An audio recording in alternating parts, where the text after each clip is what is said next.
year is 10,000 BC, the end of the last ice age, and mankind is on the brink of extinction.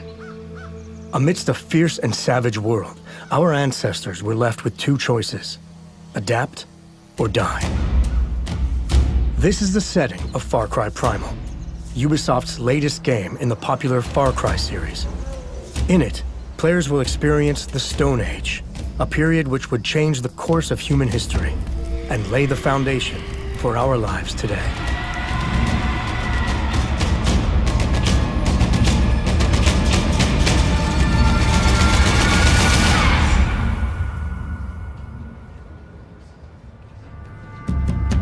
We wanted to build a pure Far Cry, the original Far Cry. Almost something that was stripped of everything that was Far Cry and almost take it right down to its chassis. Primal is you at the dawn of man in a savage frontier, basically trying to figure out whether you can survive. I think at the heart why it clicked is because it's a very powerful idea, very simple, and as soon as you start to follow the thread of this idea, everything matches together. This is something we do at Ubisoft. We try to be as as realistic as possible. We create worlds, and for us, this comes first. So it's about making sure that we have a consistent universe that works within itself. So we do a lot of research. My job was to try to provide the team with, experts. So we hired historians, linguists, anthropologists to make sure that we got as much data as possible on this setting so that we had it just right. With the help of anthropologists from Montreal's University of McGill, the development team decided to set Far Cry Primal during the Mesolithic period of the Stone Age, in what we know today as Eastern Europe's Carpathian mountain chain. As the Ice Age ended, this region became a verdant climate where life flourished, where tribes from Northern Europe, Western Europe, and Mesopotamia intersected as they migrated across the continent in search of resources. This made for an ideal setting for a Stone Age game. By taking the prehistoric age, and especially the Mesolithic era, we are right into the first frontier, the first time people were actually going to fight for land. Far Cry Primal takes place in a giant valley called Uros, and in it, players will encounter many different human tribes. Each of these tribes depicts an important branch of prehistoric humanity, and each carries their own culture and set of beliefs. The Winja tribe is a tribe of, originally a tribe of hunter-gatherer. They were traveling throughout Europe, following the food all year long. But when they found Oros, which was full of life, they started to settle down. The Isila are the most advanced tribe. They have almost like 1,000 years of advance. They come from Mesopotamia. They already master irrigation and agriculture, and they are so advanced that they consider themselves above the other tribes. And they started to capture Winja and Udam to do their labor. So in a sense, they're the first slavers. During their research, a third possibility emerged that fascinated Far Cry Primal's development team. Throughout history, there have been known anomalies in human development, groups that have evolved in total isolation for hundreds or even thousands of years. The Udam tribe is an exploration of this concept. The Udam tribe, in order to survive, started to resort to inbreeding. So now they're like a dying breed. They don't know what's going on with themselves, and they're looking for a cure, something that would save them.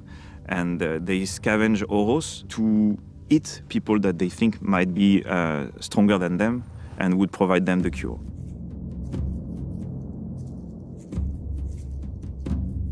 Far Cry games are about exotic location, places with weird characters, but also about authenticity. And the language is really essential. We wanted the characters to speak something that could have been spoken at the time, so we turned to experts that we found to help us recreate a language that has been dead for 12,000 years.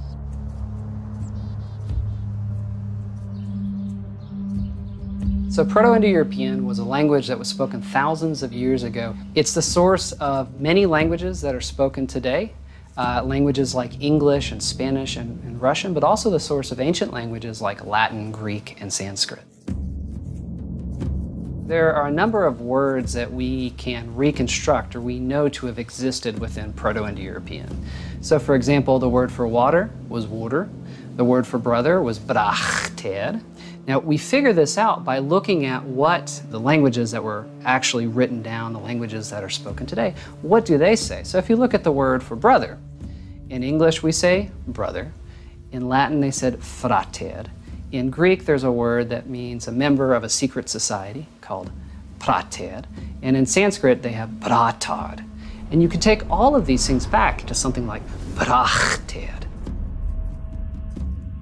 Sometimes we ran into problems where there weren't words that we can reconstruct for Proto-Indo-European. We know of about 20 different roots for the verb to shine, but we have no idea how they said yes.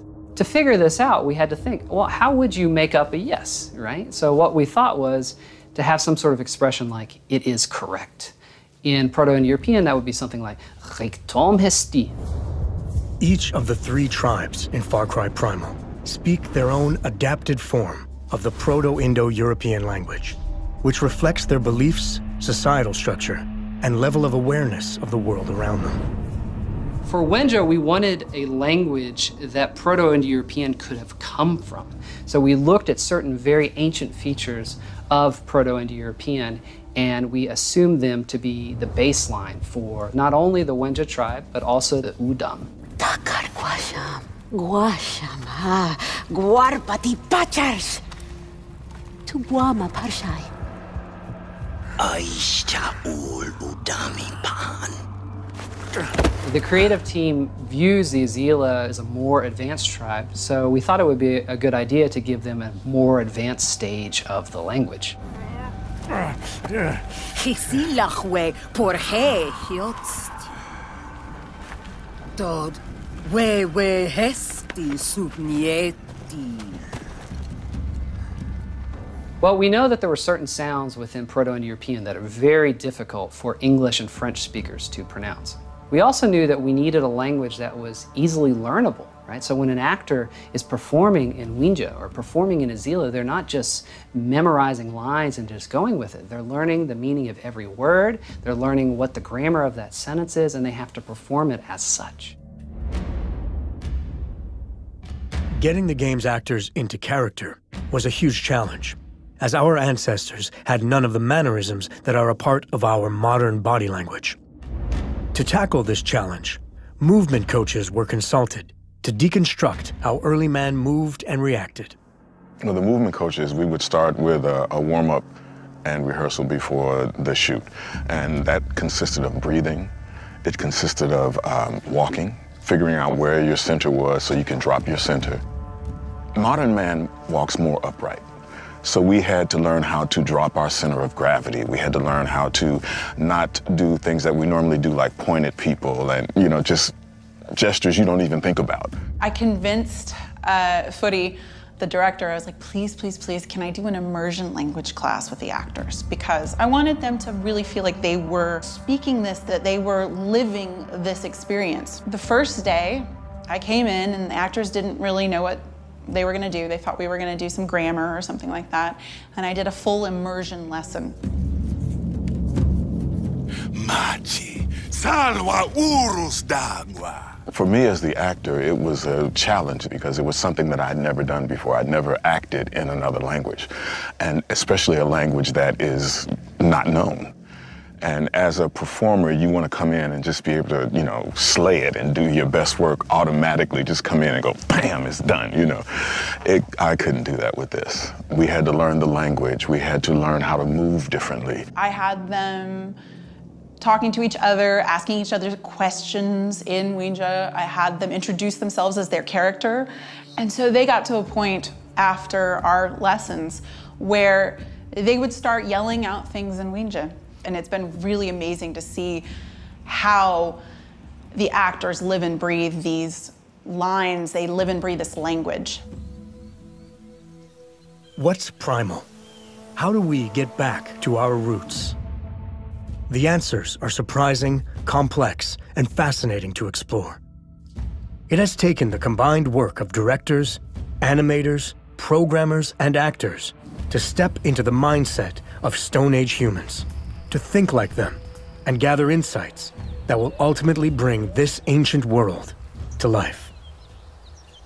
This is really something that's fascinating when you explore the life of men 12,000 years ago, is that they were very close from what we are. They had beliefs, they started to have, they took care of their dead, they wanted to teach the future generation what they had seen and what they had experimented. So they were already really very close from what we were. I think as people, we do tend to live in behind us or in front of us, and we miss what's happening right here.